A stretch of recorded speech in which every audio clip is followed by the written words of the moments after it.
Hello guys, అందరూ ఎలా ఉన్నారు? ఈ మధ్య చాలా రోజులైంది నేను కంప్లీట్ వ్లాగ్ పెట్టి. సో ఈ మధ్య హెల్తీ లైఫ్ స్టైల్ మెయింటైన్ చేస్తున్నా, అందుకే వ్లాగ్ పెడదామని అనుకున్నా.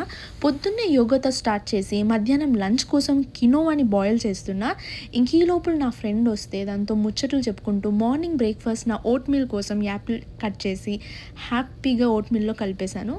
ఇంకా నా పూజ చేసుకొని ఆఫీస్కి రెడీ అయిపోయి మొత్తం బెడ్ మొత్తం సర్దేసి ఇంకా ఆఫీస్కి వచ్చా. మార్నింగ్ బ్రేక్ఫాస్ట్ ఇంట్లో తినడం చాలా రేర్గా చేస్తాను. సో నేను వర్క్ చేసుకుంటూనే నా బ్రేక్ఫాస్ట్ కంప్లీట్ చేసి, అండ్ ఈరోజు ఇంకొంచెం వర్క్ ఎక్కువ ఉండడం వల్ల మధ్యాహ్నం నా లంచ్ కూడా నేను ఇక్కడే కంప్లీట్ చేసా. కినోవా రసం అలానే బిటర్ గార్డ్ చిప్స్ అనమాట. చాలా చాలా బ్యూటిఫుల్గా ఉంది. ఇంక ఈవినింగ్ 5కి ఇంటికి వచ్చేసి జిమ్కి కోసం స్టార్ట్ అయ్యా.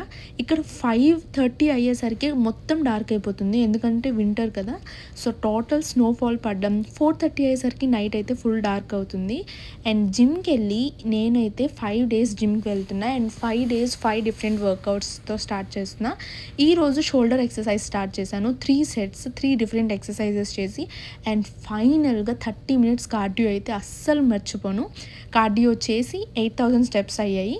ఇంకా నైట్ మన డిన్నర్ 3 దోశలతో స్టార్ట్ చేసి, అండ్ రేపు మార్నింగ్కి బ్రేక్ఫాస్ట్ కోసం మళ్ళీ ఓట్ మీల్ మొత్తం ప్రిపేర్ చేసుకొని పక్కన పెట్టి ఫ్రిడ్జ్లో పెట్టేస్తాను. కినోవాని కూడా నైటే నానబెట్టేసి మార్నింగ్ జస్ట్ బాయిల్ చేసుకుంటాను. మా ఫ్రెండ్తో ఆడుకుంటూ నేనైతే డిన్నర్ కంప్లీట్ చేశాను. ఇంకా ఈ రోజుతో ముచ్చట్లు సమాప్తం. బాయ్.